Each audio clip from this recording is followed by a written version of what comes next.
Então, Tá gravando? Ah, tá gravando.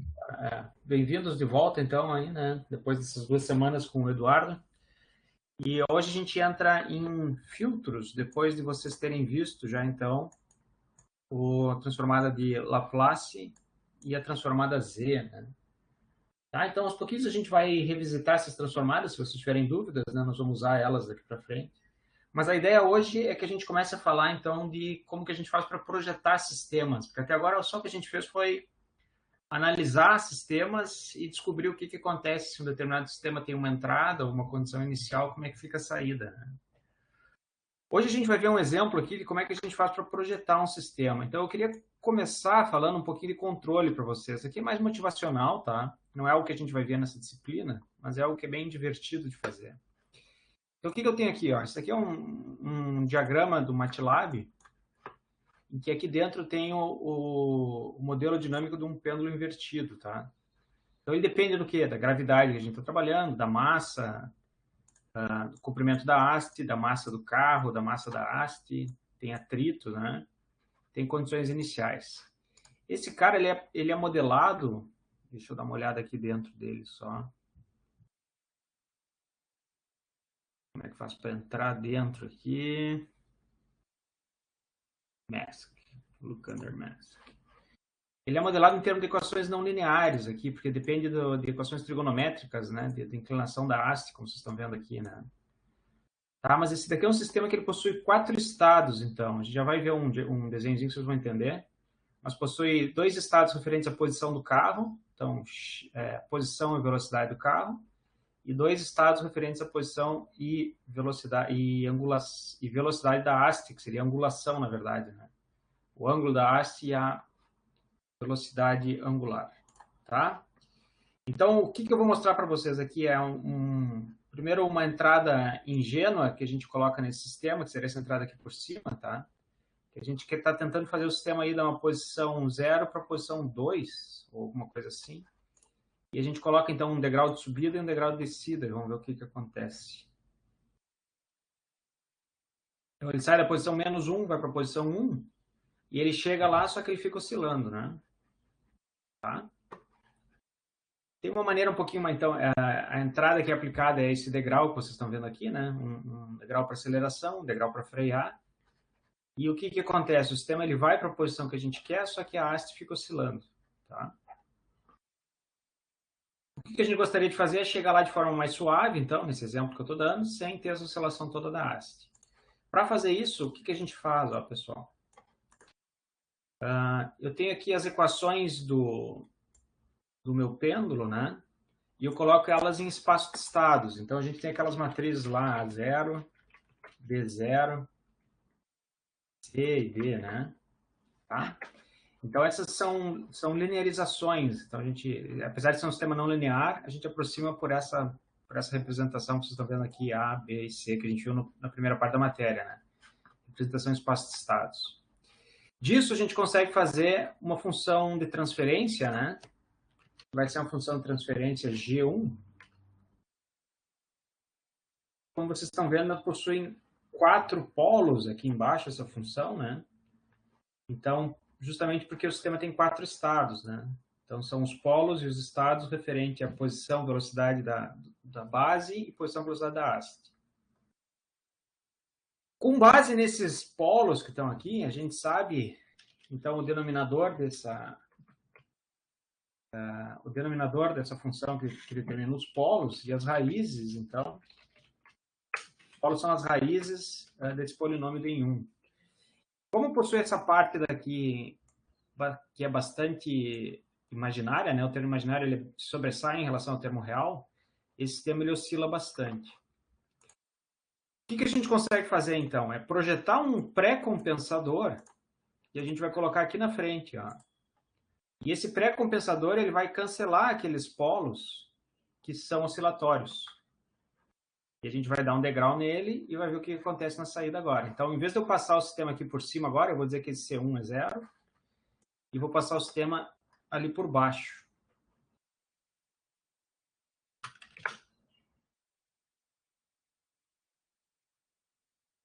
E aí vocês veem que ele vai para lá de forma bem mais suave, né? Bem mais simples. Tá? Quer dizer, simples não é, é mais complexo, né? Tanto que a entrada dele, como vocês podem ver, ó, não é mais aquele degrau que a gente fez antes, degrau para cima e degrau para baixo, mas é uma entrada bem complicada que vocês estão vendo aqui, né? Quem é que faz essa entrada para nós, né? A gente não teria condições de projetar ponto a ponto essa entrada, mas quem faz essa entrada é esse pré-compensador que vai antes da gente aplicar força no nosso sistema, né?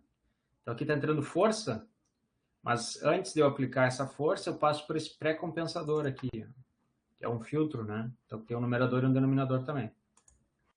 Tá?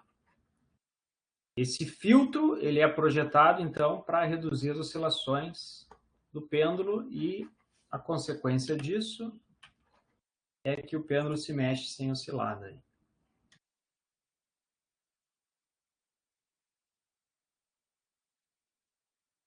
Tá, então esse é um exemplozinho. Aqui embaixo a gente tem, inclusive, como é que acontece o deslocamento do pêndulo, né? E como é que acontece a velocidade dele também. Tá? Então, o curioso é isso, né? O pêndulo faz essa jogada para segurar o movimento da haste, como vocês estão vendo aqui, né? Você pode ver que ele não só sobe para lá, né? Mas ele dá uma freadinha aqui no início para fazer com que a haste pare. Você consegue ver isso na... Opa. Consegue ver isso na animação. Ele vai dar uma paradinha, né? Ó. Ele faz isso para a haste não ficar jogando demais para um lado e para o outro. Então, esse é um primeiro exemplo, tá? Para motivar nossa aula de hoje, em que o que a gente fez aqui? A gente não está mais analisando um sistema, mas a gente está agora projetando um sistema, né? Então, a gente faz uma análise nas nossas equações do filtro e para que a gente faz essa análise? Para projetar um pré-compensador para reduzir aquelas oscilações lá. Tá? Isso depende da velocidade, na realidade, né? Conforme muda a velocidade, muda o tipo de correção. Nesse caso, não, porque essa correção ela é feita de forma automática por esse cara daqui, né? Então, depende só da dinâmica do filtro, né? Deixa eu puxar aqui o nosso... Abrir a nossa aula para eu poder escrever isso para vocês aqui. Mas então, não é... Deixa eu dar uma olhada aqui, vamos ver se a gente... deixa eu só dar uma olhada no que tem aqui. Valor final 2. Se a gente for lá e mandar ele mais para a direita, ele deve funcionar também. Talvez não tão bem, mas ele vai funcionar também. Vamos ver. É aqui mesmo que eu mudo. Vamos supor que eu quero mandar ele lá para a posição 3.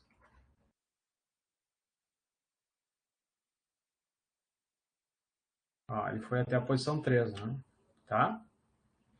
Então, por que isso não depende da amplitude da nossa, ou seja, da velocidade que ele vai alcançar, né? Isso não depende da velocidade que ele vai alcançar porque isso daqui depende da dinâmica do sistema, né? O sistema que é oscilatório, não importa para onde a gente manda ele, o sistema é oscilatório. Então, fazendo esse pré-compensador, a gente consegue controlar ele para ir para a posição que a gente quer e sem oscilar ainda, tá? Então, de novo, né? Por que isso não depende da variação de entrada, né? Da posição desejada? Porque essa oscilação é da dinâmica do sistema. E o que a gente está fazendo quando a gente passa por esse filtro é fazendo com que esse sinal de entrada não excite aquela parte da dinâmica do sistema que causa a oscilação, tá? Por isso que a gente chama isso de filtro também, né? Apesar de estar aplicando um degrau aqui, que esse degrau estimula todas as frequências do meu sistema, à medida que eu filtro, eu impeço que ele estimule as frequências que causam problema, né? Tá? Vamos tentar olhar isso de uma maneira em frequência, então. Eu posso fazer aqui um bode do nosso sistema, G1. Agora ele fez na mesma figura ali.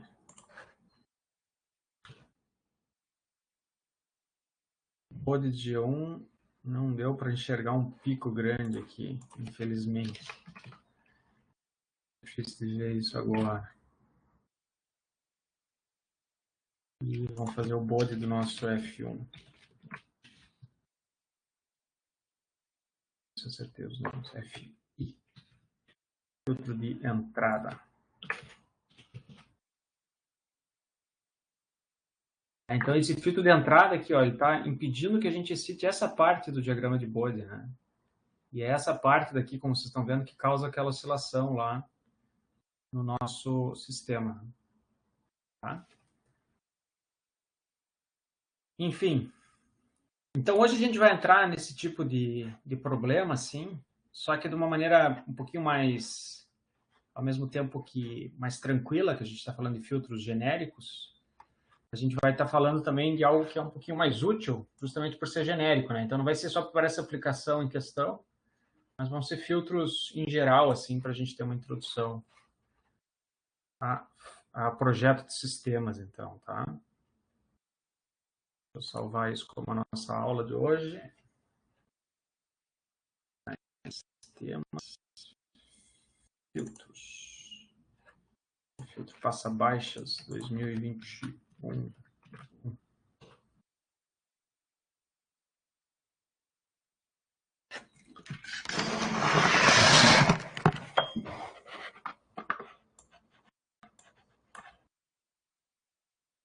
Então, vamos lá. Retornando à nossa aula analógica aqui, em vez de usar o PowerPoint, a gente vai falar hoje, então, de filtros analógicos.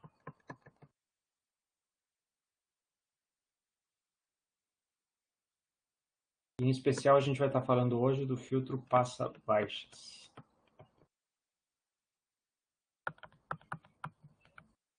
Tá? De onde é que vem ele? Como é que a gente faz para projetar o filtro de Butterworth, que é um tipo de filtro, né? Tá? Então, os filtros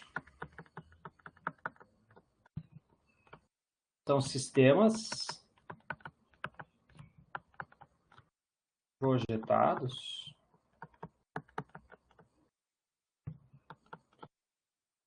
para tratar sinais.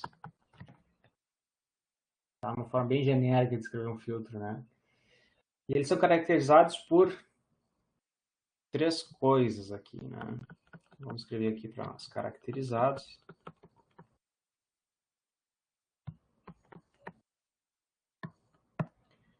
Uma faixa de passagem.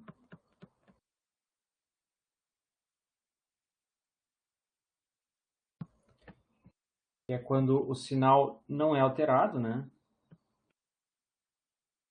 Sinal pouco alterado, vamos dizer assim. A gente vai ter também uma faixa de rejeição, que é quando o sinal é atenuado.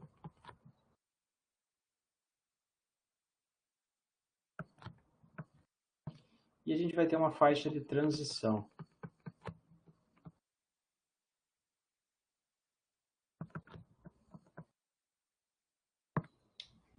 Que está entre essas duas, né? Tá? Vou botar aqui então o número 1, 2 e 3, para a gente ver como é que isso daqui fica na magnitude do Bode. Esse filtro, né? E aqui o nosso 0 dB. E se é um filtro passa-baixas que a gente está fazendo, ele vai ter uma faixa em que ele vai ser 0 dB, ou seja, ele vai dar um ganho unitário no sinal, né? E depois ele vai ter uma faixa de atenuação. Tá? Aí a gente separa isso nessas três faixas que a gente falou ali. A primeira é a faixa de passagem do filtro. Depois de um determinado valor, né? A gente vai ter a faixa de rejeição do filtro. E aqui no meio a gente tem a nossa faixa de transição.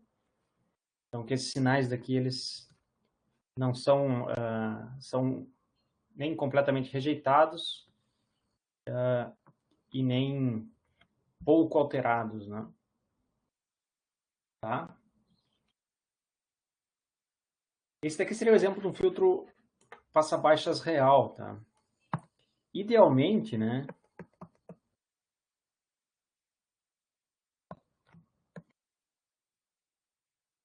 A faixa de transição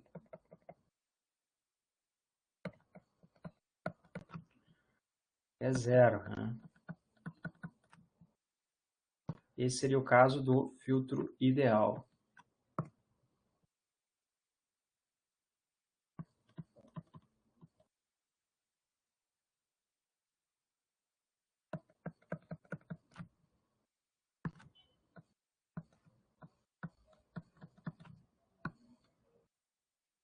Tá? Então, o bode dele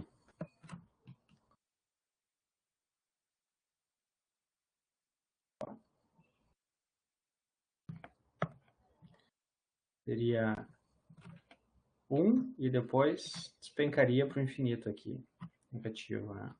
E essa seria a faixa de passagem e aqui seria a faixa de rejeição. Esse daqui seria o bode, a resposta em frequência.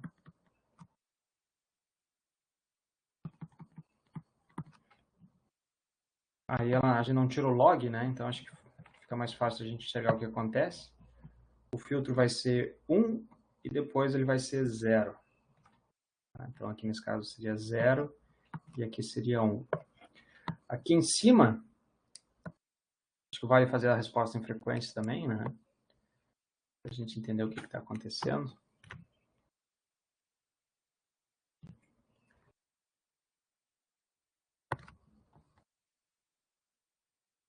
A diferença é que esse filtro daqui, ele não tem uma queda abrupta para o zero, né? Ele é suave, assim. Então, só na frequência... É um filtro que ele nunca é zero, mas ele tende a zero à medida que a frequência tende ao infinito. Lembrando que a gente está sempre falando de frequência, frequência e frequência. Tá?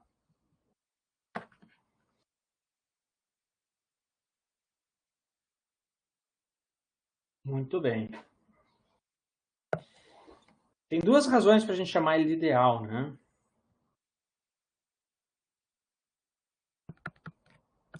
Uma é que ele não tem essa faixa de transição, então a gente está trabalhando exatamente como a gente gostaria com o filtro, né? Ou seja, o que tem que passar, passa, e o que tem que ser rejeitado, é rejeitado. Mas também ele é assim chamado por não ser realizável.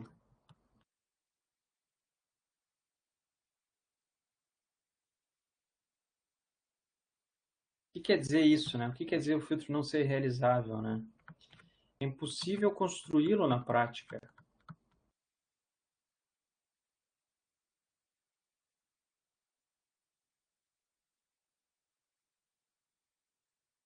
Não sei mais se tem acento essas palavras aqui ou não. É impossível construí-lo. Por que ele é possível construí-lo, né? Ele é não causal. Então ele é uma abstração matemática, né? E, na verdade, esse é um filtro que a gente conhece. Esse HDT, a resposta ao impulso dele é aquela função sinc. A gente viu várias vezes quando a gente estava falando de resposta em frequência, né? E transformada em Fourier.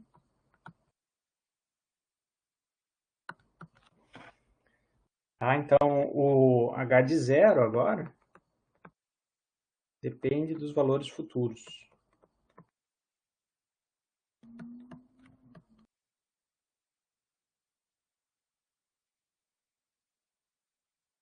Tá?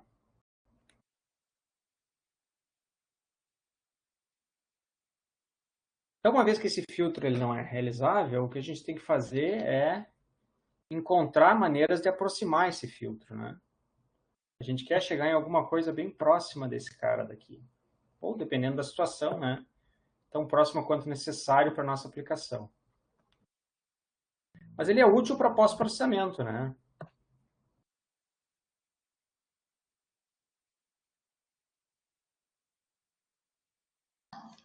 Uma pergunta ali, a W0 sobre... Pi ou K? O que é o nome? Aqui é pi. Ah, tá. Desculpa. Então, ele é útil para pós-processamento. Por exemplo, reconstrução de sinais, né?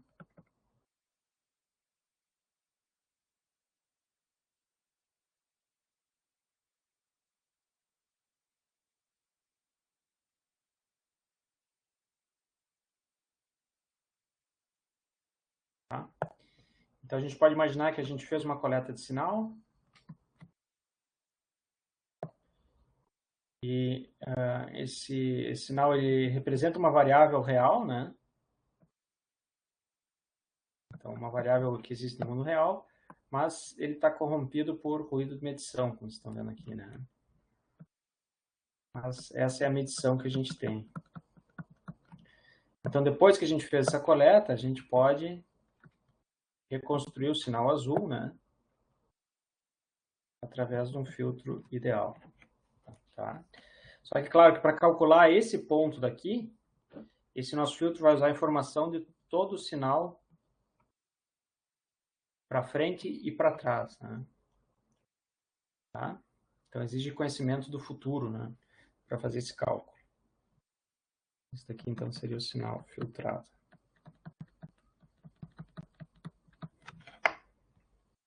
Tá?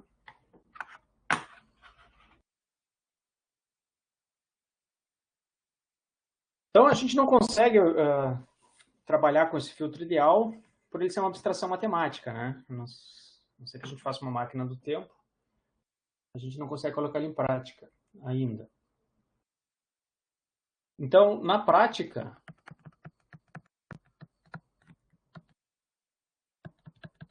filtros práticos que a gente consegue implementar, por exemplo, com eletrônica, né? Esses filtros trabalham com tolerâncias.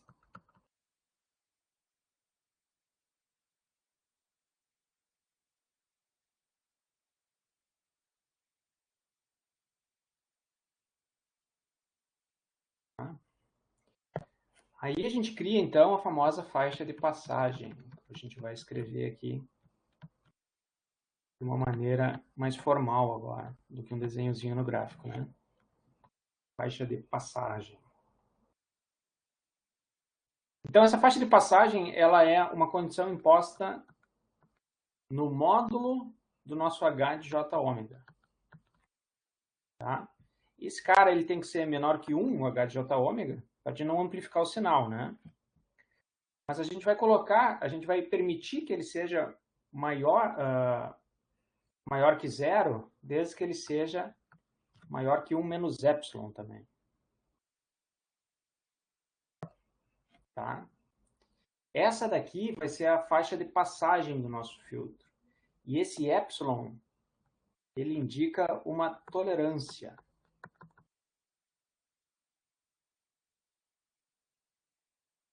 Tá?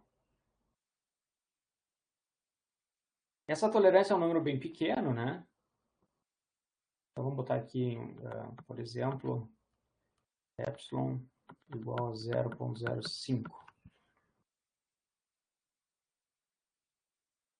E isso aqui tem que acontecer, então, para toda a frequência ômega menor ou igual a ômega p. Então, aqui a gente aprendeu duas coisas, né? O que é essa tolerância epsilon e o que é ômega p.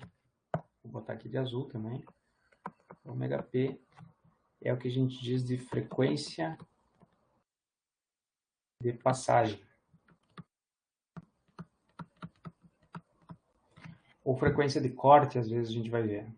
Também é utilizado. Tá? A faixa de rejeição vai ser definida de uma forma similar. A gente não vai dizer agora que a faixa de rejeição é só quando o filtro é 0, né? Isso a gente não pode fazer porque isso nunca vai acontecer. Então, para a faixa de rejeição, a gente vai criar um outro parâmetro de tolerância. Vai ser um H de J ômega menor que delta. Tá? E essa faixa ela vai ser definida, então, por todas as frequências que satisfazem essa expressão que o módulo é menor que delta. Tá? A gente usa aqui ômega S, esse Szinho, então, é o que eu estava falando antes, significa stop band. E esse cara, esse delta aqui, também é um fator de tolerância, né? Também é pequeno, né? Delta pode ser, por exemplo, 0,2. Isso aqui quer dizer, por exemplo, né?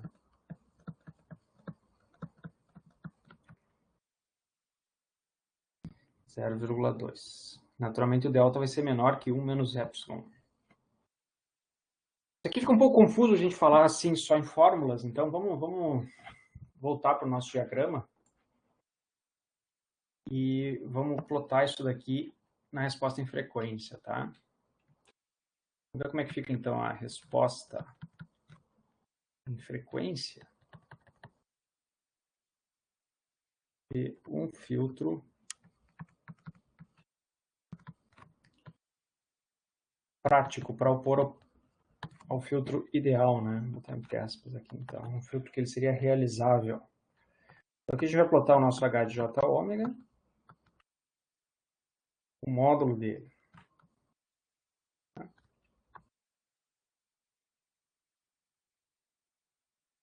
A gente tem a nossa parte superior aqui, que é valor unitário. E aqui, obviamente, a gente não quer que o nosso filtro passe disso para não amplificar o nosso sinal, tá? Aqui embaixo desse 1, a gente vai ter o nosso 1 menos epsilon. E se o nosso filtro ficar aqui dentro, a gente vai dizer que ele está cumprindo a sua faixa de passagem. Tá? Vamos dizer que seja necessário que o filtro fique aqui até uma frequência ômega p. Depois, a gente vai ter o nosso delta embaixo. E a gente vai dizer que, olha, é necessário também que o nosso filtro esteja abaixo de delta depois da frequência ômega s. Tá? Então, tudo que está aqui é a nossa faixa de passagem.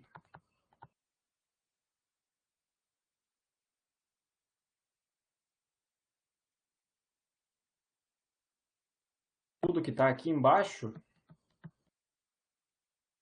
está na nossa faixa de rejeição.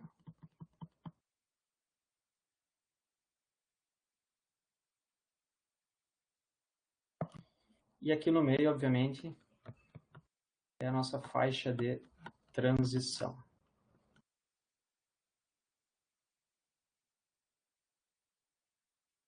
Então, a gente poderia ter um filtro que faz, por exemplo, deixa eu pegar uma cor nova aqui. Ele começa em 1, vem caindo, e aqui embaixo ele está em ômega S. Esse filtro daqui que eu fiz nessa cor, que eu não sei nem o nome, mas é um amarelo dourado aqui, sei lá. Esse daqui, então, é um filtro que satisfaz os requisitos de projeto, né?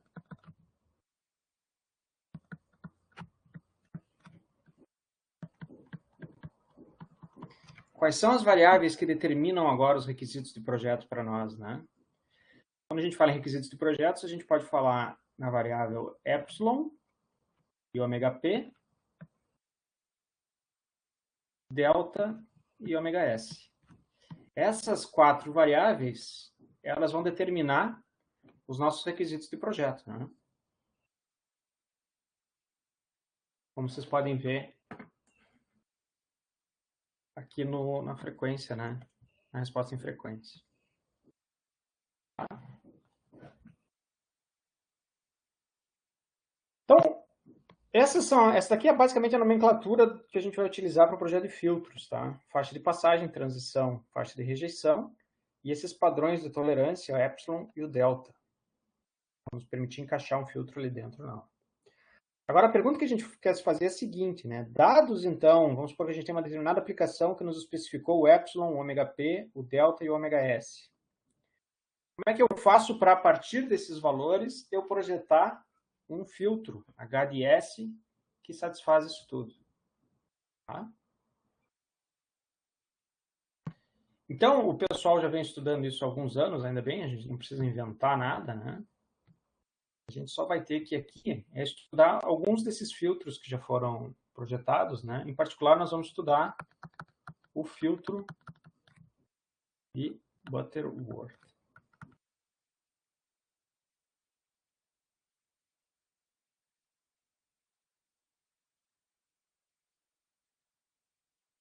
Tá?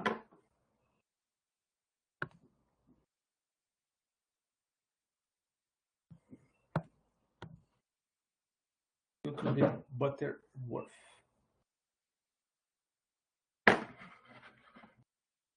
Antes da gente entrar no filtro de Butterworth, então, deixa eu só ver se o pessoal está ligado aí. O Word é trabalho? Eu acho que isso é o nome do cara. Não é o work, é o nome do cara, né? Tudo certo aí? A minha pergunta foi com vocês. Se tiverem alguma dúvida, né? Podem perguntar, tá? Mas então, qual é a ideia, né, pessoal? Como é que a gente faz, então, para transformar esses 4 parâmetros numa função HDS, né? Tá? Para fazer isso, então, a gente vai analisar esse primeiro filtro aí, que foi inventado pelo Butterworth. Butter é manteiga e o worth é valor. Então, era alguém que valia muito porque valia manteiga, né? Essa é a ideia do nome desse cara. Enfim. Então, esse filtro de Butterworth, ele é simples, pois depende, ou pois é definido, por apenas 2 parâmetros.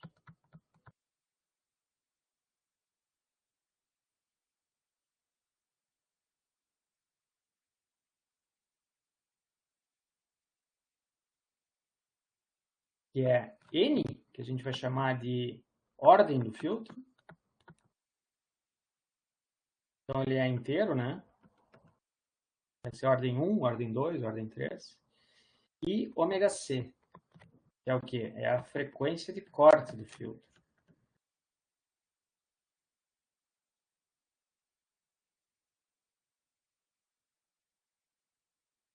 Tá? A partir dessas duas definições, a ideia do cara foi o seguinte: em vez de eu definir o filtro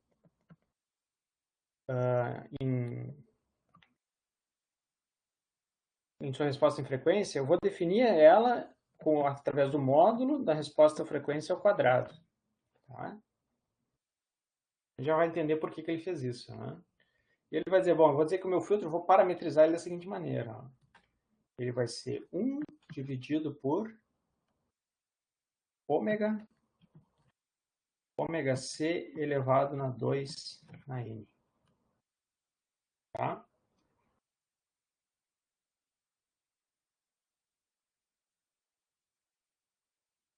Muito interessante por que o cara fez isso, né? Vamos analisar essa expressão aqui um pouquinho para a gente tentar entender e não sair só repetindo uma receita de bolo, né? O que é legal aqui, ó? Para qualquer n, né?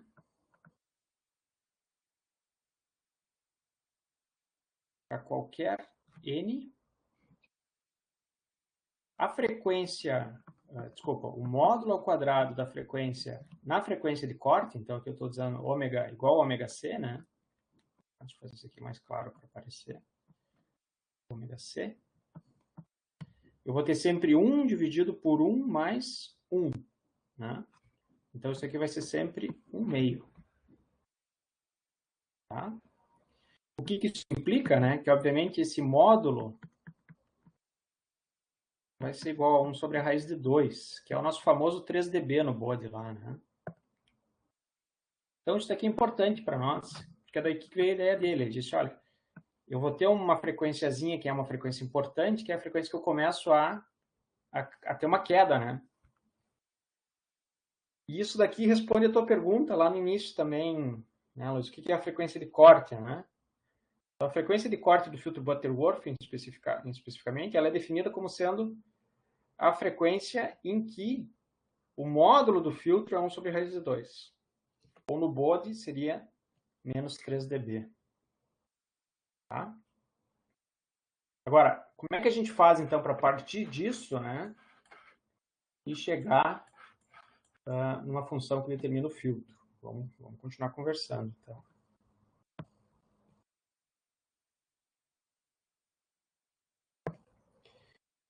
Então, o que vai fazer aquele nosso ômega C, né? Ele vai, na verdade, deslocar o filtro para a direita ou para a esquerda. Vamos ver isso aqui, né? Então, vamos falar mais sobre esses parâmetros.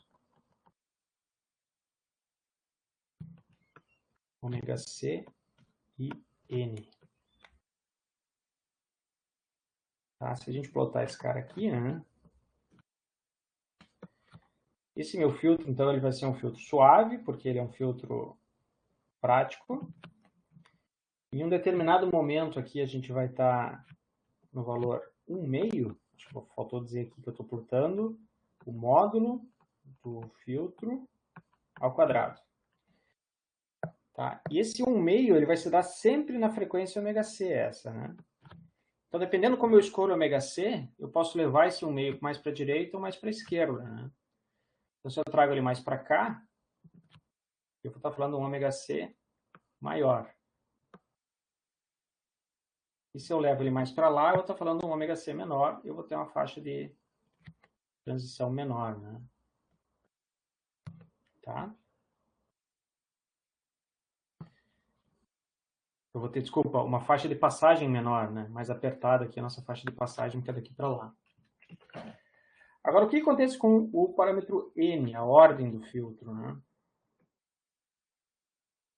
Vamos botar aqui o nosso mesmo ômega C ao quadrado. A gente pode ter um filtro com ordem baixa. Vamos botar antes. Ele é um filtro que ele se espalha bastante nas frequências, tá? Então, esse daqui poderia ser, por exemplo, um filtro com ordem 1. Esse cara daqui vai estar também com a frequência ômega C, ele vai estar aqui na amplitude de 1,5.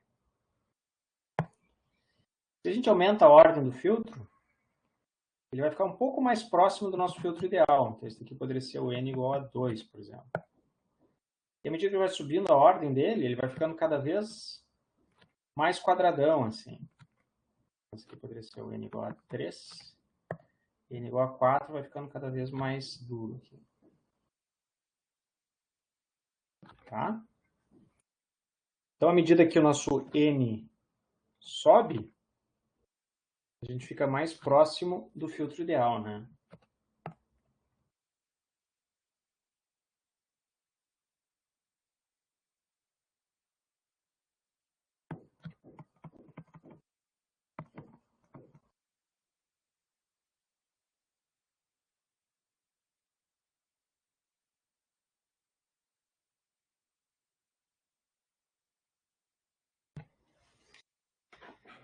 Então, uma pergunta para vocês aí. Vamos ver como é que está o entendimento de vocês dessa matéria, né? Por que não utilizar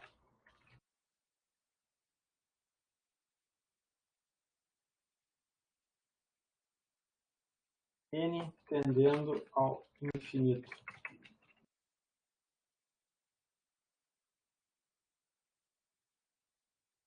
O que vocês acham aí? Se quiserem falar no microfone, até prefiro.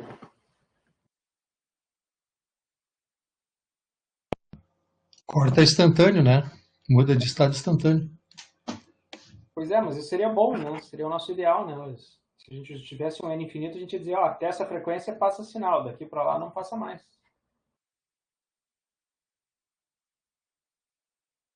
Mas na engenharia a gente sempre tem que ter um cobertor curto, né?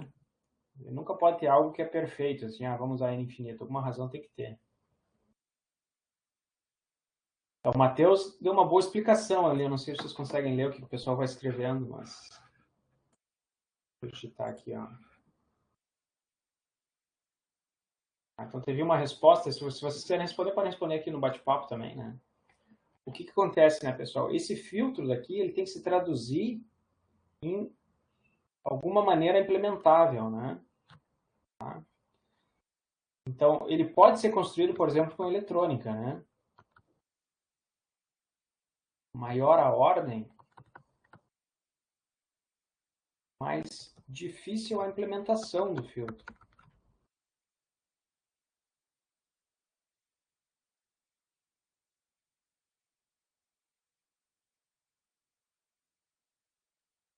Tá? Então, deixa eu perguntar para vocês aí, vocês já construíram um filtro em eletrônica?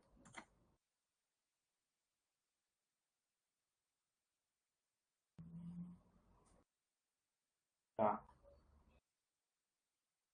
Vou apagar essa pergunta aqui, que senão fica tudo errado, né? Tá, então, você pode ver, a maioria de vocês ainda não construiu, tá? Mas, por exemplo, um filtro de primeira ordem,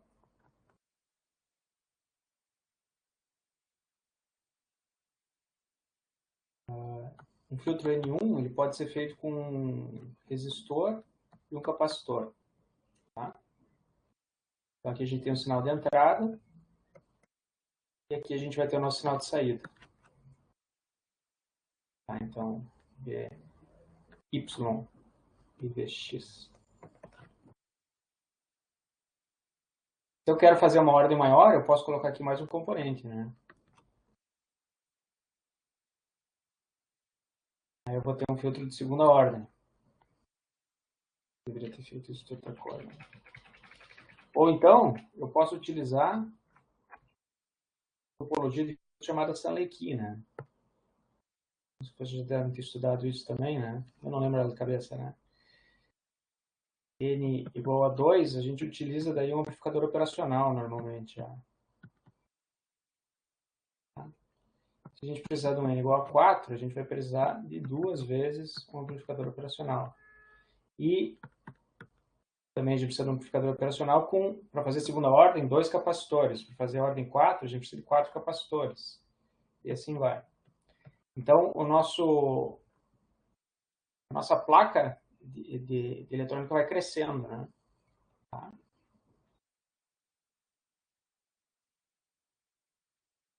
Se essa implementação for feita de forma digital, mais processamento, né?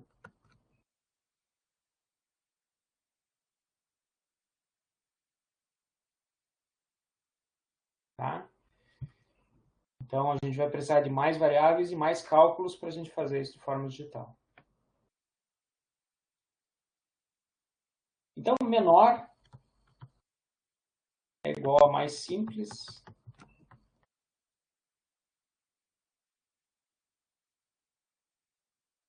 Mais fácil e mais barato.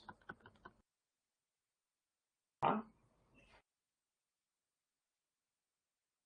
Claro que antigamente era um problema muito maior, né? Mas hoje em dia é muito barato a gente construir esses circuitos e a gente construir um programa também num processador, melhor ou pior, né?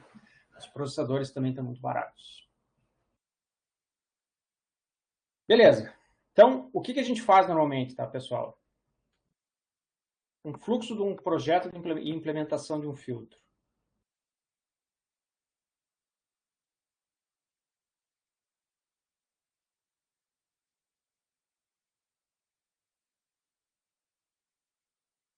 Então, a nossa aplicação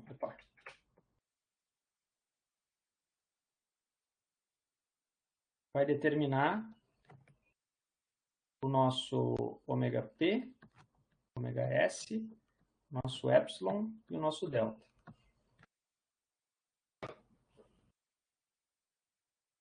Aí, a partir disso, a gente tira o nosso HJ ômega ao quadrado. A gente vai ver como fazer isso, tá? E daqui, a gente tira um HDS. Depois disso, a gente transforma em um circuito elétrico ou código de computador.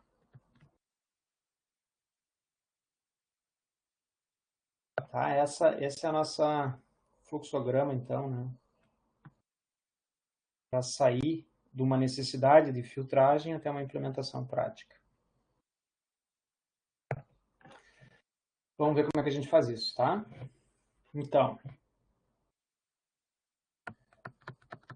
partindo da definição do Butterworth,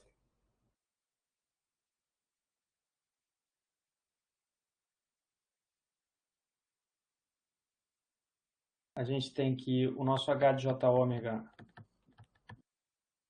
ao quadrado, ele pode ser expresso por h de s que multiplica h de menos s. Quando o nosso s é avaliado em j ômega, né? Tá?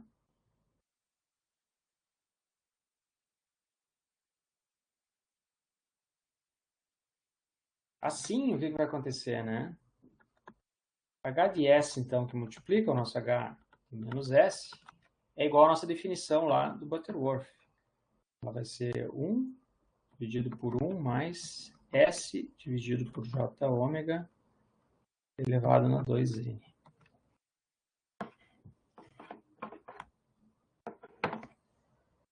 Tá? Esse sinal daqui, ele possui polos em 1 mais S, é o denominador, né? Sobre J ômega elevado na 2N. Opa, não é aqui o parênteses. Igual a zero. Aqui eu fiz errado o parênteses.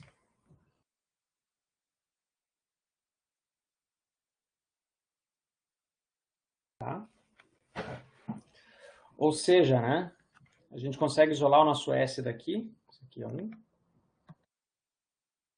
Eu vou ter que o meu S ele tem que ser igual, então, a J ômega, que multiplica o menos 1 elevado na 1 sobre 2N. Tá? Essa parte daqui é fácil da gente enxergar, né? É só isolar o nosso S da esquerda para a direita aqui. Agora, isso daqui a gente pode passar para coordenadas polares. Aí já não é mais tão simples, mas nada que vocês não consigam fazer também. A gente descobre que os nossos polos vão estar em ômega C, E elevado na J, que multiplica π. Agora está saindo coordenadas cartesianas para polares, né? 2k mais n menos 1 dividido por 2n. Tá? O que importa para nós disso daqui é o seguinte, né? Traduzindo para engenheiros, a gente gosta mesmo é de sair da matemática e botar num gráfico isso daqui, né? Esses polos do nosso filtro, eles vão estar espaçados ao redor da nossa origem no plano imaginário. Tá? Então, aqui a gente tem o plano imaginário, parte imaginária e parte real, então plano complexo, desculpa, né? E aqui eu vou precisar, deixa eu ver como é que eu faço, um círculo.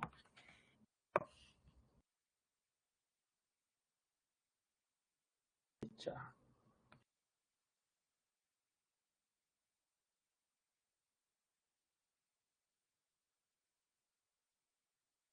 Aí.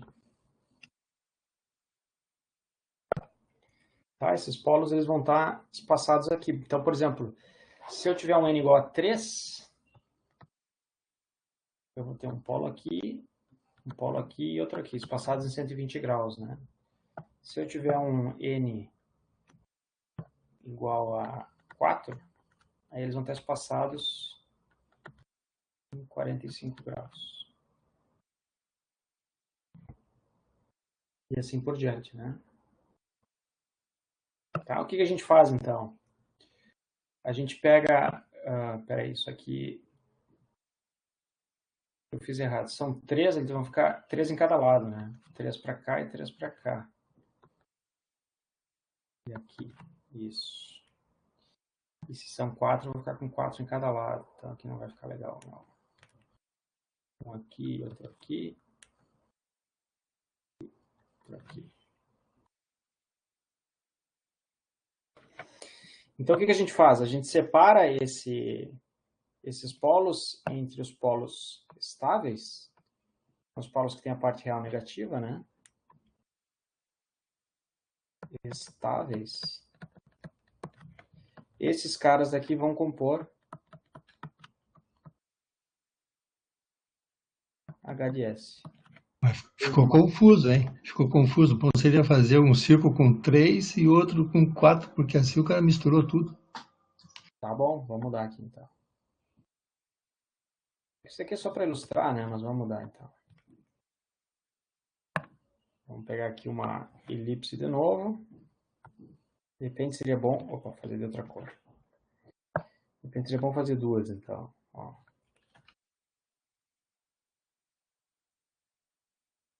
O que importa é o seguinte. Então, aqui, por exemplo, 1, 2, 3, 4, 5, 6. Tá, esses são os polos estáveis. Vamos fazer com 2, então, acho que fica melhor. Ó. Se eu fizer a ordem n igual a 2, aí quando a gente está plotando aqui o nosso HS vezes H de menos S, né? Eu vou ter 2 polos desse lado e 2 polos desse lado. Tá, o que é importante, né? Eles estão sempre igualmente espaçados angularmente, tá?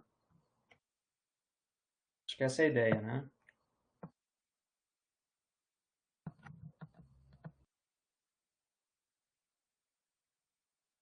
Pelo fato de eles estarem igualmente espaçados,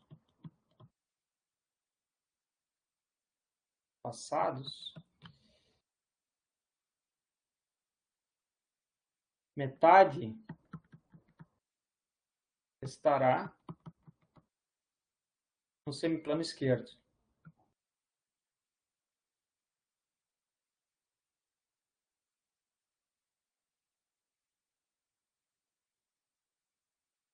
Esses daí vão compor HDS.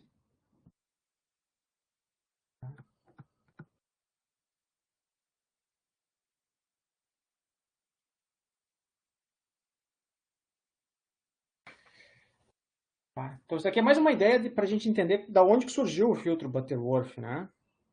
Tá? A ideia do cara foi dizer assim, olha, eu vou determinar uma frequência de corte, que vai estar sempre em 1/2, né?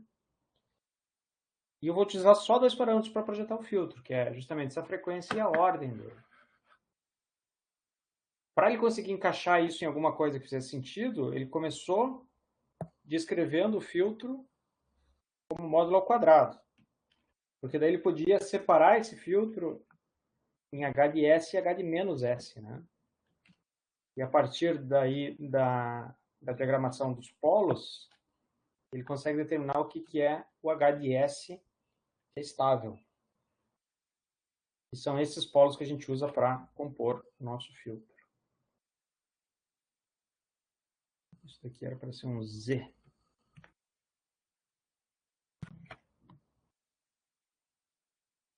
Tá? Então, essa é a teoria que tem por trás. Tá?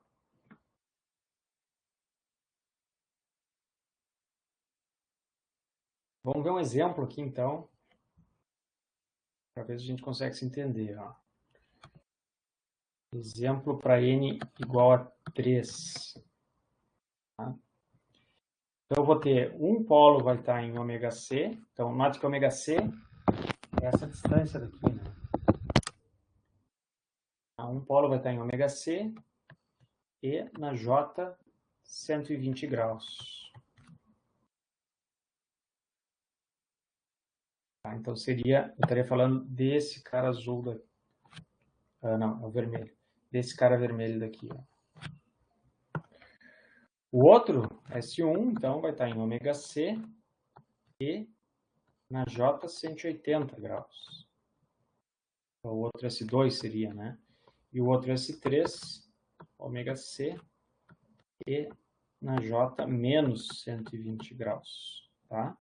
Então, aqui a gente fez esse vermelho de cima, depois o cara que está a 180 graus e depois de baixo. Tá? A gente pode trazer isso de volta para coordenadas cartesianas, né? Então, aqui é fácil, fica só ômega-c que multiplica menos 1. Em cima a gente tem ômega-c que multiplica Aqui a gente faz o cosseno de 120 mais j seno de 120. E aqui embaixo a gente faz o contrário, né? Quer dizer, faz a mesma coisa, só que para menos 120 graus. Então, só o que muda é o cosseno aqui. Tá? Beleza. Agora, para ômega C, então, igual a 1, a gente pode transformar isso daqui em um filtro, numa HDS. Na verdade, só o que eu tenho que fazer é pegar esses meus polos e colocar eles no nosso denominador, né? S mais 1, S mais S2 e S mais S3. Tá? O que a gente acabou de fazer, então? Esse cara daqui é o filtro Butterworth.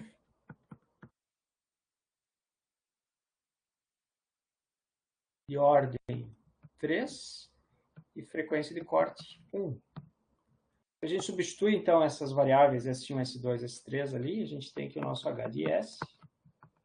Ele é igual a 1 dividido por S ao cubo mais 2S ao quadrado mais 2S mais 1.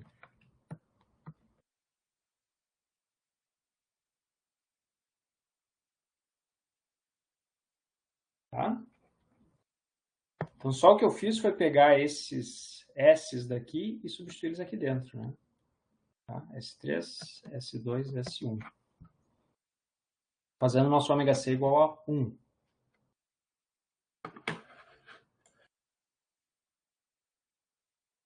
Naturalmente, a gente não vai querer sempre fazer ômega C igual a 1.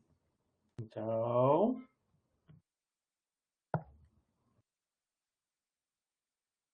para ômega C diferente de 1,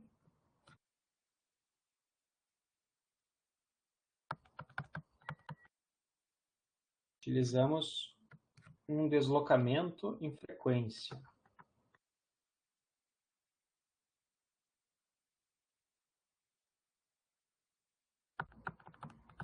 Isso aqui é uma propriedade bem legal de Laplace, não sei se vocês chegaram a ver com o Eduardo ou não, né?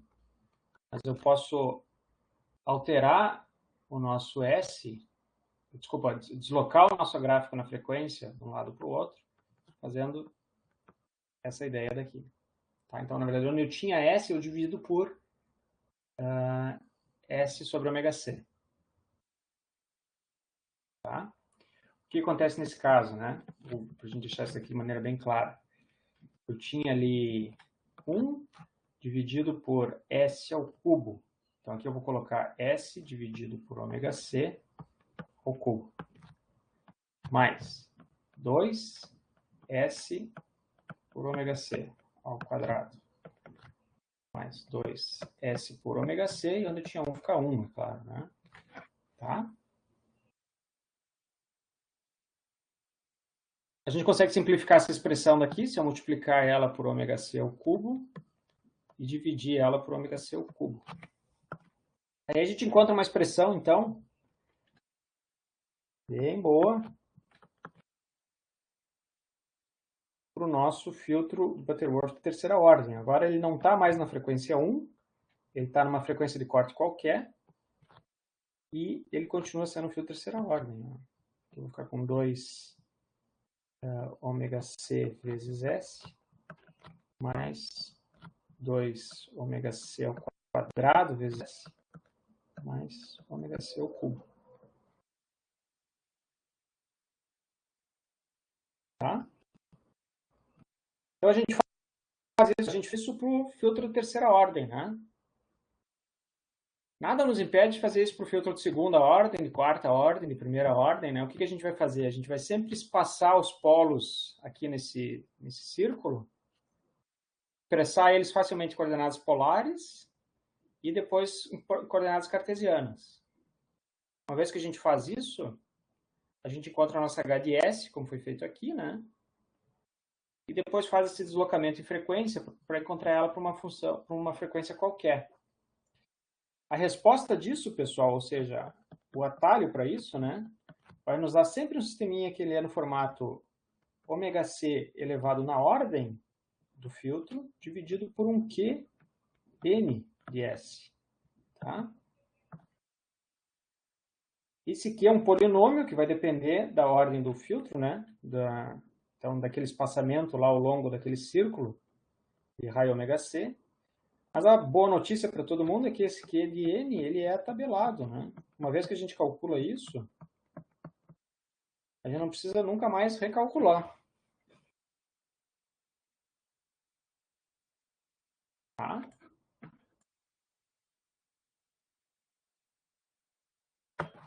Então, deixa eu ver se eu tenho aqui. Tem a tabela disso? Tem, Por exemplo, até a 10ª ordem, de repente. até a 10ª ordem, tu não vai precisar usar, fica tranquilo. Mas é simples a gente fazer, por exemplo, Vou achar aqui. É que tem que calcular até a sexta no circuito 2. Né? Ah, é isso? Tem que calcular? Na mão? Tem que fazer o trabalho, né? Fazer a resposta do circuito. Aqui pra ti, então, ó. Pra ser um cara legal, né? Pra te não Então dizer tá que tudo aí, beleza. eu nunca te dei nada, ó, até a 6ª ordem. Foi o que tu pediu, né? Só precisava disso aí, cara. E os que tu tem? Esses aqui são os Qs, tá? Ó, a ordem do filtro tá aqui e aqui tá o Q. O que tá certo.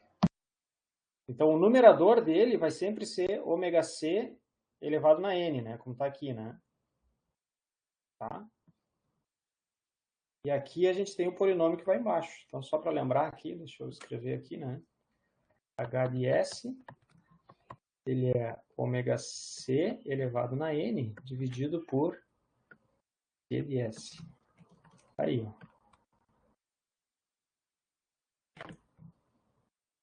Tá?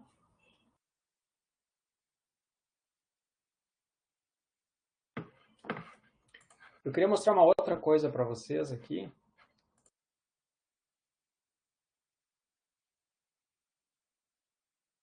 Que é uma maneira da gente implementar esse cara só, tá? Isso aqui é um filtro que eu comentei, mas talvez vocês estejam aprendendo isso em eletrônica também, mas é sempre interessante para a gente ver uma aplicação prática disso aqui, né? Stanley Key Filter.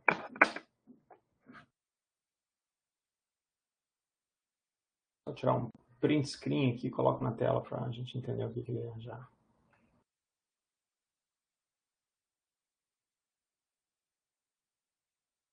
Aqui, ó.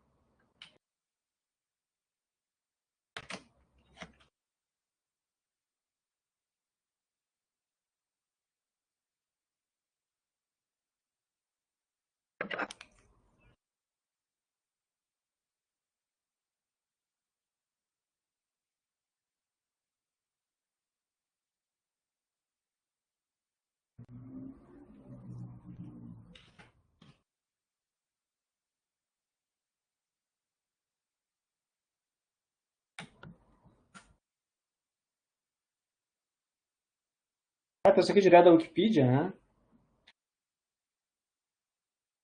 Apesar de que falam, tem muita coisa muito boa na Wikipedia. Claro que falavam, não se fala mais isso, né?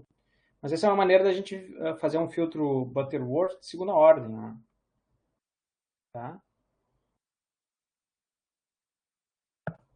Então, aqui ele demonstra como que a partir de um H de S, né? Opa, faltou pegar aqui. Ó. Certo.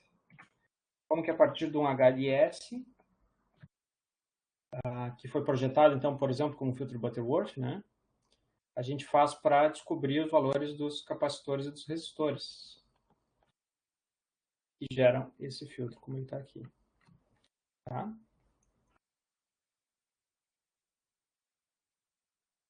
Então, é uma das aplicações do Stanley Key, esse circuitinho que eu mostrei para vocês aqui. Não sei se é esse filtro que vocês aprendem em eletrônica lá. O 2 alfa ali, o alfa é a mesma coisa que o... É que aí que tá. O Stanley Key, ele não implementa só filtros Butterworth, tá? Se tu utilizar aquele alfa ali como sendo 2 alfa igual a raiz de 2 sobre ômega C, aí tu vai estar fazendo um filtro Butterworth, né? Entendeu? Mas não precisa ser assim, né? O Stanley Key ele faz qualquer tipo de filtro de segunda ordem, né? Tá? Você pode ver, ó, esse aqui é um filtro de segunda ordem, né? Aqui. Então, tu compara com esse polinômio de segunda ordem aqui. Ordem 2. S é o quadrado. Aqui o ômega 0 ele é o nosso ômega C, né? E esse termo daqui, se tu escolheu 2 alfa para ser igual a raiz de 2 ômega C, aí tu está fazendo o teu Stanley Key ser um Butterworth. Ou seja, eu descubro a frequência de corte através do segundo termo da equação ali, não? A frequência de corte é o ômega C, né? Tá dado aqui, ó. E aqui, né, a única diferença é que aqui está chamando de ômega 0. Mas essa é a frequência de corte para o filtro de segunda ordem. O ômega zero é do meio, né? Exatamente na metade da queda ali, né? Exato. Lembra que o ômega 0, então a gente definiu ele antes lá, vai ser quando H de J ômega C para nós aqui, tá? É igual a 1 sobre raiz de 2. É o menos 3 dB, né?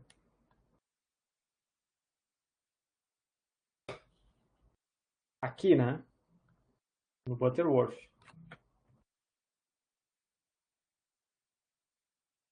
Tá, então qual era? Eu não quero te confundir aqui. A minha moral é só dizer o seguinte, ó, se tu projetou esse filtro de segunda ordem, tu quer implementar ele, tu pode usar essa topologia daqui, ó.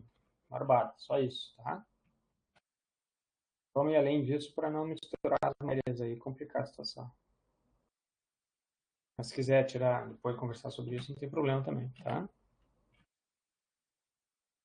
Então, segunda ordem tem 2 capacitores, né? Isso. É isso aí. Um CI, 2 capacitores, isso. É isso aí, pode ver. Né? Tu tem que ter dois componentes dinâmicos, né? Para fazer segunda ordem. Poderia ter 2 indutores, mas é claro que o indutor é mais custoso e dá mais trabalho, né? Tá, só que a gente continua com essa pergunta aqui, ó. Como escolher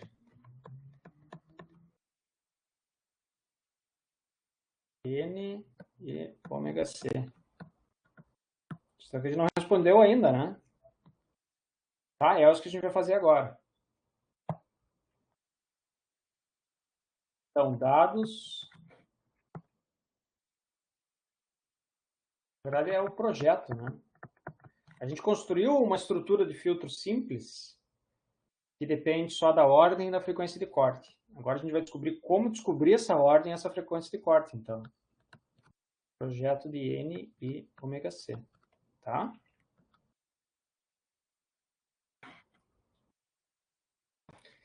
Vamos traduzir isso daqui de maneira um pouquinho mais formal, né? O que a gente quer responder agora é a seguinte, ó. Como encontrar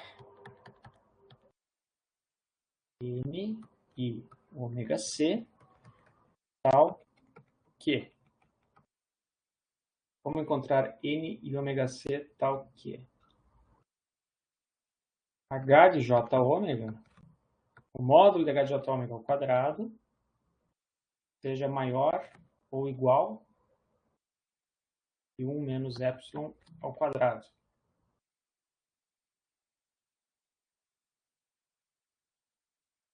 Tá?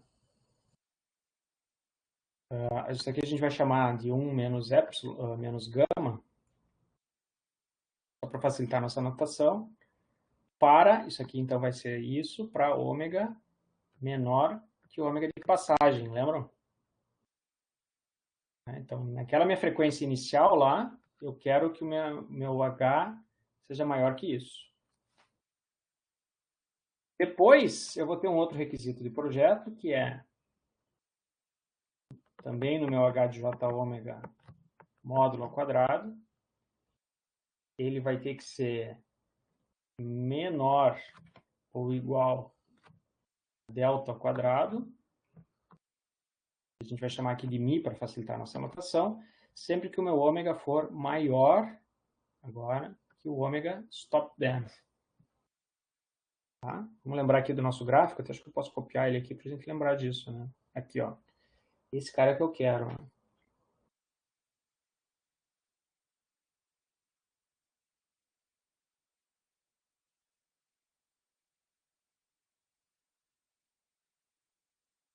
Uma boa ideia da zoom antes.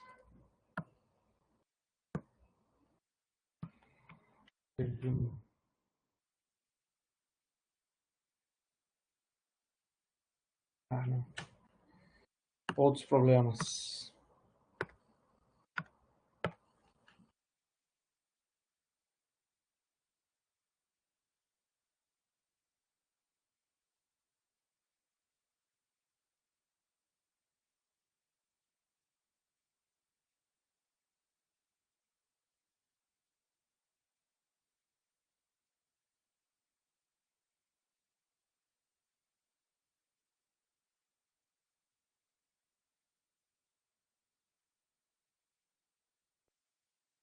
Tá, então aqui está traduzido o que a gente quer, né?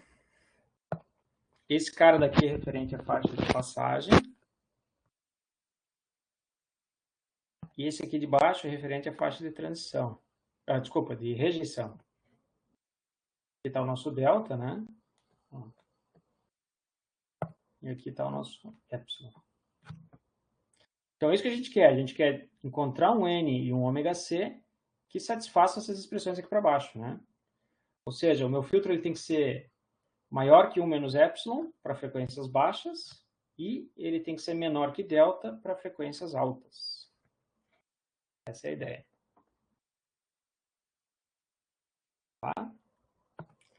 Então, como é que a gente faz isso, pessoal? Aplicamos as definições que a gente fez até agora.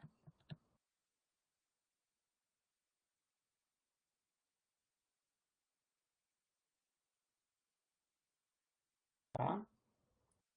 O nosso filtro, então, o módulo do nosso filtro ao quadrado é 1 dividido por 1 mais a frequência. Agora a gente vai analisar.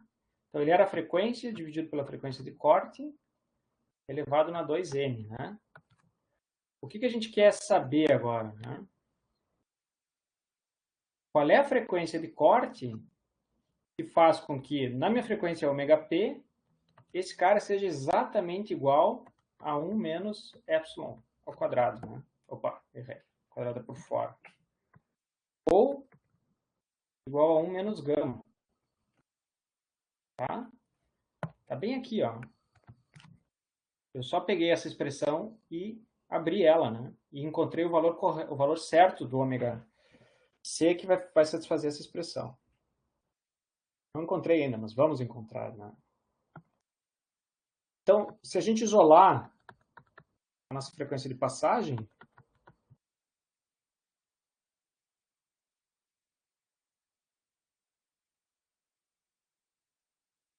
a gente vai encontrar a seguinte expressão. Ó. O nosso ômega P ele pode ser descrito como frequência de corte multiplica 2 epsilon menos epsilon ao quadrado dividido por 1 menos epsilon ao quadrado. Tudo isso elevado na 1 sobre 2n. Tá? Utilizando essa definição em epsilon, né? Agora eu posso também expressar isso daqui em função de gama. Aí vai depender do dado do problema, como é que ele foi apresentado para nós. Isso aqui fica simples também, é 1 menos gama elevado na 1 sobre 2n.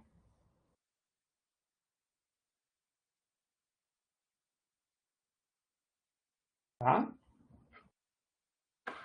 Então isso aqui é só álgebra, né? Não tem grandes mistérios aí para sair de um lugar para o outro. A gente pode fazer exatamente a mesma coisa para a nossa ômega stop band. Tá?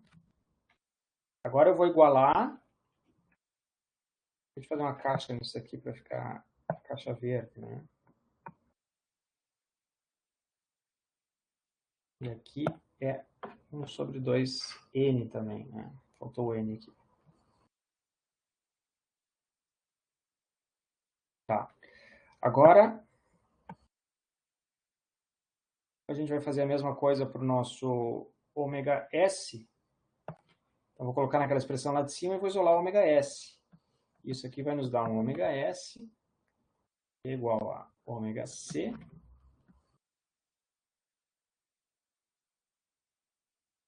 uma expressão bem parecida, 1 menos delta dividido por delta.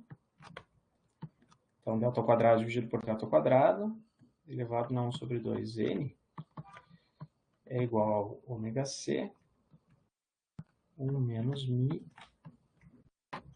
elevado a 1 sobre 2n.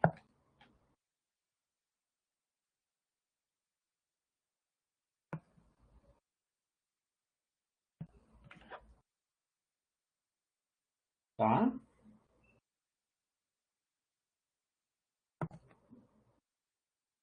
Beleza, mas a gente não quer... Então, aqui o que acontece, né? A gente isolou duas variáveis que a gente tem, que é o ômega s, que foi dado pelo problema, e o ômega p, que foi dado pelo problema. E, na verdade, o que a gente quer é ômega c e n, né? Então, não serviu para nada esse cara. Mas, se eu dividir um pelo outro, ômega p dividido por ômega c, e tirando o log, para tirar aquele n lá da exponencial, né?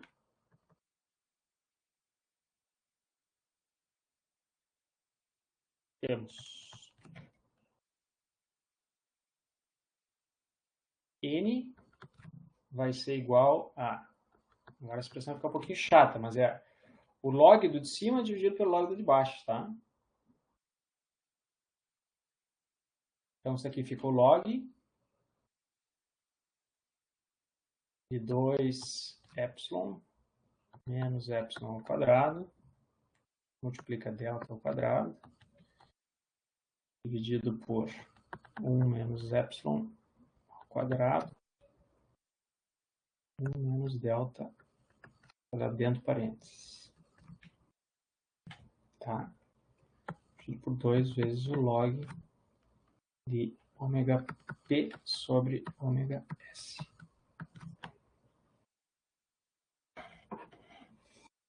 Agora, esse n daqui, ele pode dar um número quebrado, né? Então, o que a gente faz, né? Calculado isso daqui, que só depende dos requisitos do projeto, pode ver, depende da passagem, ômega p, ômega s, delta e epsilon, a gente vai escolher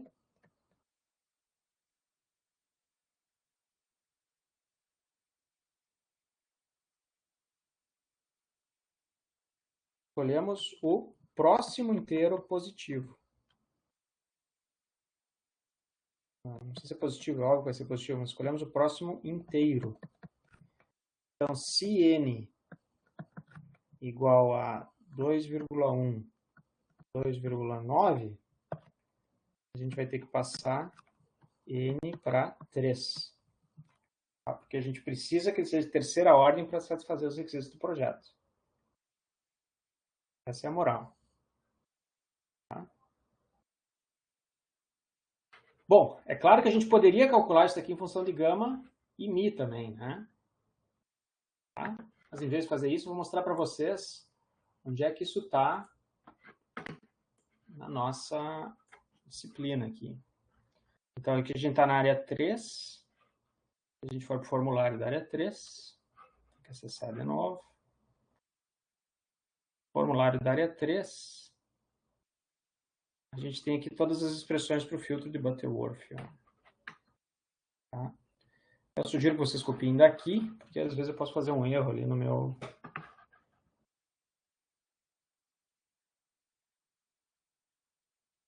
Vou baixar isso daqui.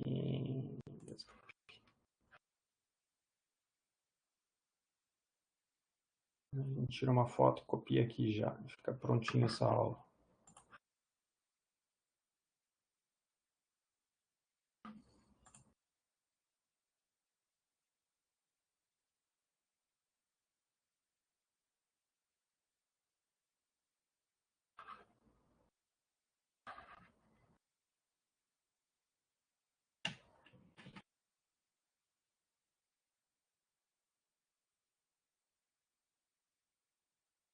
Tá aqui então, pessoal.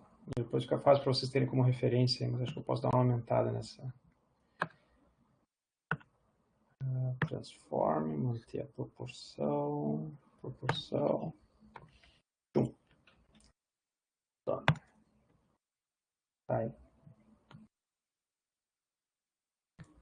Tá, então aqui está exatamente tudo que a gente desenvolveu em aula. Pode falar. Ficou pequeno. Se botar todo o quadro, melhora, porque é cheio de letrinha, né? Posso aumentar mais, então, peraí. Transform. Principalmente aqueles números ao quadrado ali, quando as parênteses e os números internos, o cara não enxerga, faz errado. Tá bom, né? Acho melhor. A gente tira o grid, ó, daí fica claro, né?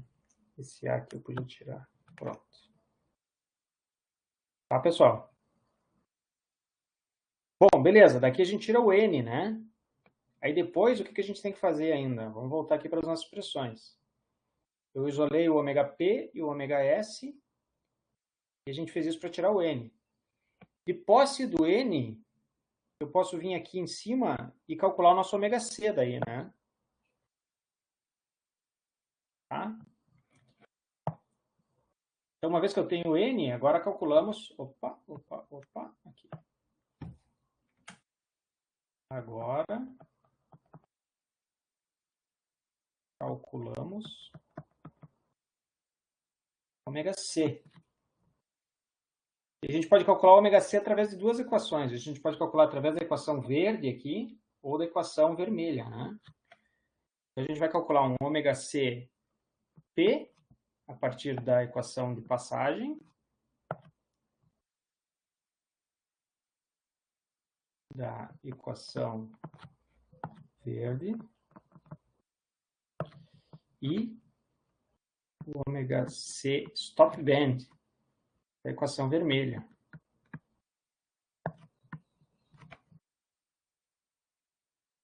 Alguém sabe me dizer o que significa cada um desses? Eu vou ter dois ômega C de passagem, né? Como é que a gente faz para escolher daí o ômega C que a gente vai utilizar?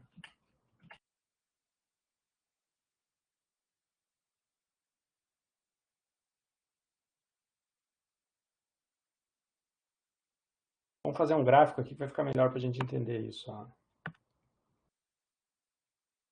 Canvas Sites.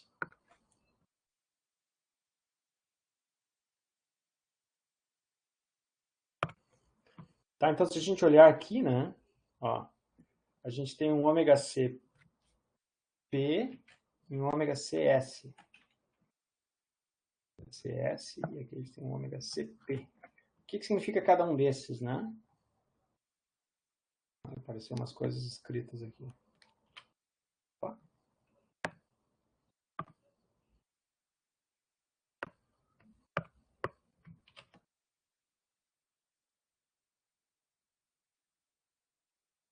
Então, o que acontece, né? Ômega CP é o limite em P. Ômega CS é o limite em S.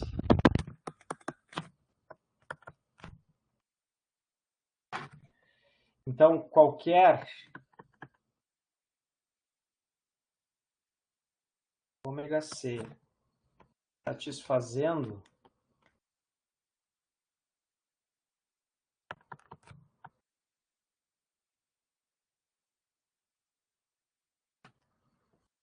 ômega CP menor que ômega C menor que ômega CS satisfaz nosso problema.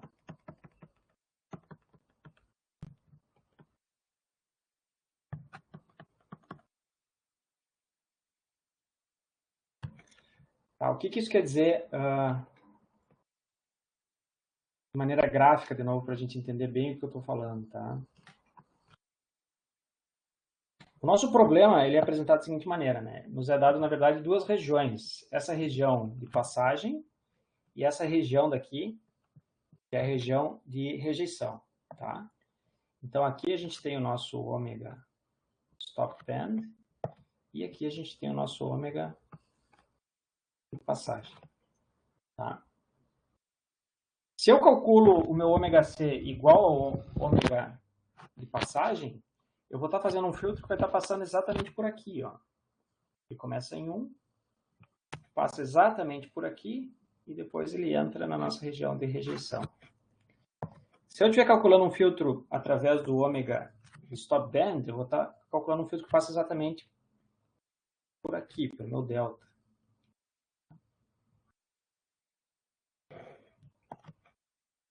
E esse intervalo que a gente tem aqui no meio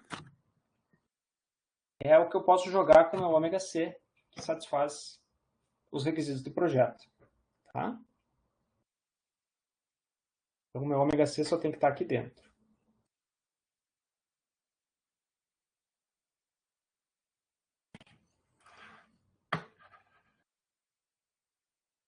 Não sei se ficou claro essa diferença aqui entre o ômega C calculado por ômega CP e o ômega CS. Ficou claro? Bom, então só o que a gente tem que fazer, né? É escolher um que está ali no meio. Daí, se a gente escolher qualquer um que está ali no meio, a gente vai estar satisfazendo o nosso projeto, tá? Essa é a ideia.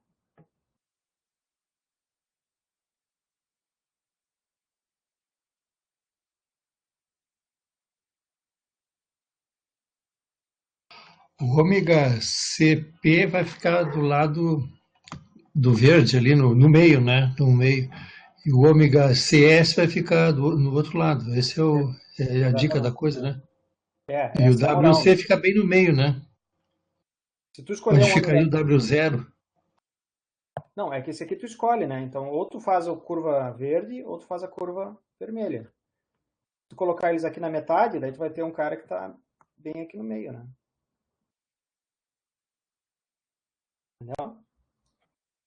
Isso aí seria o W0, seria? Que chama o W0? Não, o W0 é o WC. É a mesma coisa, só mudou. Onde é que tu tirou o W0? Daqui? Será que foi eu que te atrapalhei quando eu botei ele aqui? Não, é que chama que aquele ponto do meio ali é o. Bom, o W0, na realidade, é onde é o pico da onda, no caso aí, né? Não sei, cara. Na nossa aula não Bom, teve W0, né? tá, A gente esse WC daqui, que é quando ele passa por 1/2, se a gente está trabalhando aqui com h de j ômega ao quadrado, né? Módulo ao quadrado. Aí, o ômega C vai sempre ser aqui o valor de 1/2 desse cara, tá? Então, a gente pode escolher se o ômega C mais baixo ou mais alto. Se a gente ficar dentro dessa faixa de valores, a gente vai estar satisfazendo sempre os nossos requisitos de projeto, né? Ou ele vai encostar aqui, ou ele vai encostar lá. Qualquer lugar intermediário está valendo, né? Tá? Eu queria terminar essa aula agora propondo um exercício, então. Não vai dar tempo da gente fazer, tá? Mas o que eu gostaria de fazer com vocês? Eu proponho esse exercício, vocês fazem hoje até sexta, né? Aí sexta a gente resolve esse exercício, conversa com ele. E depois do trabalho de vocês, que vai ser um trabalho assíncrono, então vai ter bastante tempo para resolver, vai ser um exercício parecido com esse, tá? Então, a gente faz uma vez juntos, ou melhor, vocês fazem, a gente corrige, e depois vocês fazem um outro parecido e vai ser o nosso trabalho assíncrono de sexta-feira. Tá? O que é esse exercício, então, para nós?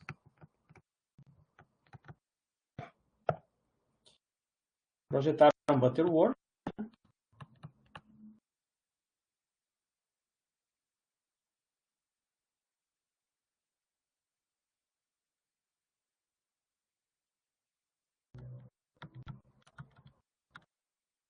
Tal que. Agora a gente tem que prestar atenção em algumas coisas. Ó, a nossa frequência de aqui, ela foi dada em kHz. Tá? E o gama foi dado em porcentagem. Tá? Note, foi dado gama, não foi dado epsilon. Então tem que prestar atenção nisso também. A gente tem aqui uma frequência de stop band, então, que é bem maior, 40 kHz. E a gente tem um Mi, que é também 5%. Tá? O que eu quero, então, de vocês? Ó? Encontre N e ômega C. Plot H de S para ômega CS, ômega CP e ômega C intermediário.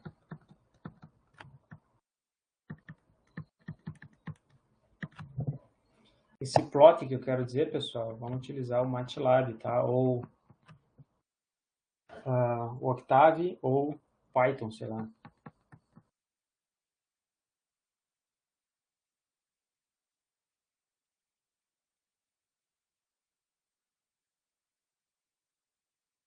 Tá? Deixa eu pegar aqui.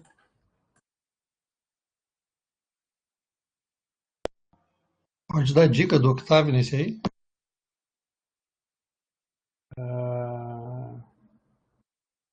Dica do Octave. Ah, de cabeça eu não posso te dar, não. Não é que eu não queira, é que eu não lembro mesmo. Se eu pensar mais um pouquinho, pode ser que eu consiga te dar daí, tá? Deixa eu pensar um pouquinho. Mas deixa eu mostrar para vocês antes o que eu quero aqui, ó. Vou copiar esse cara e jogar aqui para vocês verem. Essa aqui é a solução que a gente quer, ó.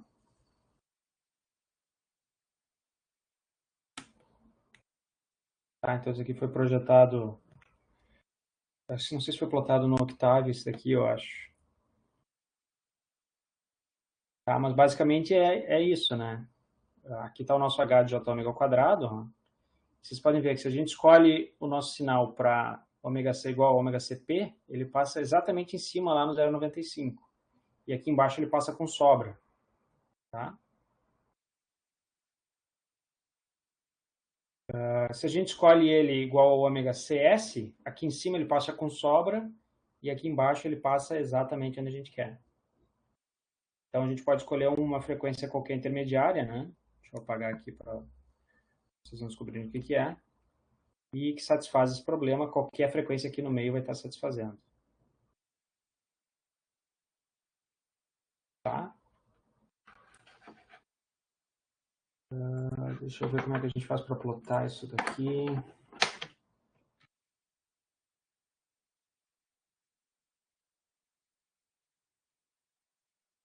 Na verdade, eu estou botando no Google, né? Então, eu sugiro que vocês façam o mesmo também. Mas tem uma função fracplot, eu acho, que satisfaz isso no Octave lá.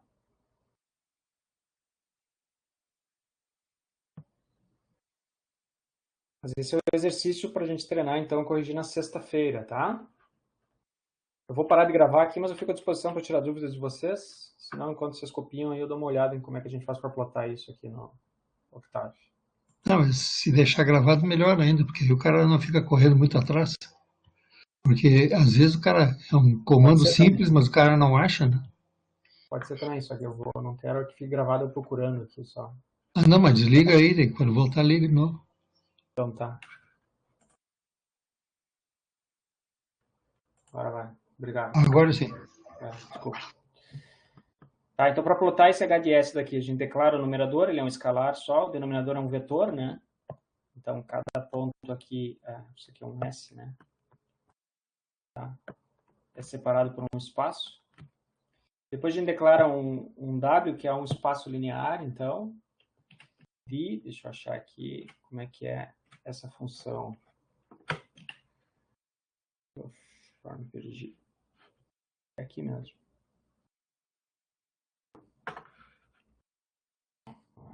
Aqui.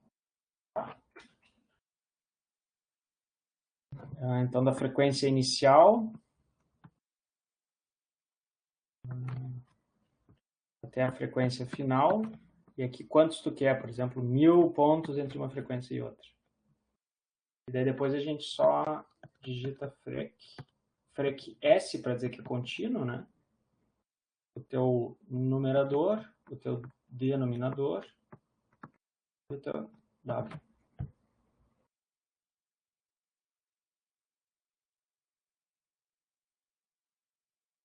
Tá?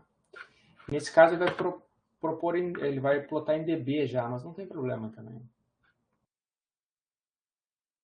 Ali é D, né? N, D e W, isso? Ou N delta? Aqui é D, D, Ah, tá. D de delta? D de denominador. Ah, tá, ok. É isso aí. O N é numerador, o D é numerador, isso. Agora melhorou. Essa era a ideia.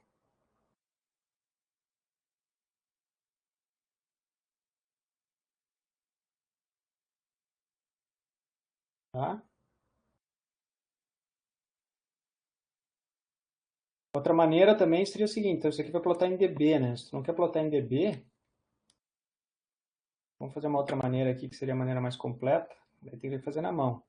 Aí a gente vai contar um H, calcular o que é o módulo de J ômega ao quadrado. Tá? E aí tu vai ter aqui uma expressão que é a função de W, né? Vai ser uma função do W, vai ser uma função do teu ômega C, do ômega de corte. Tu vai encontrar vários pontos e vai fazer um vetor. Esse cara aqui vai ser um vetor e o teu W vai ser um vetor também, né? W é o lean space, aquele. Coloca aqui e daí só fazer o plot daí, mais simples até. Plot de W por H. Esse H aqui que acabou de calcular.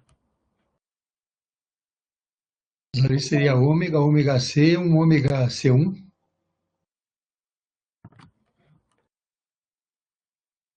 Aqui.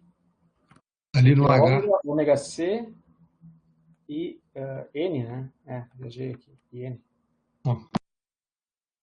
Tá. Aqui é o lean space, mesma coisa, né?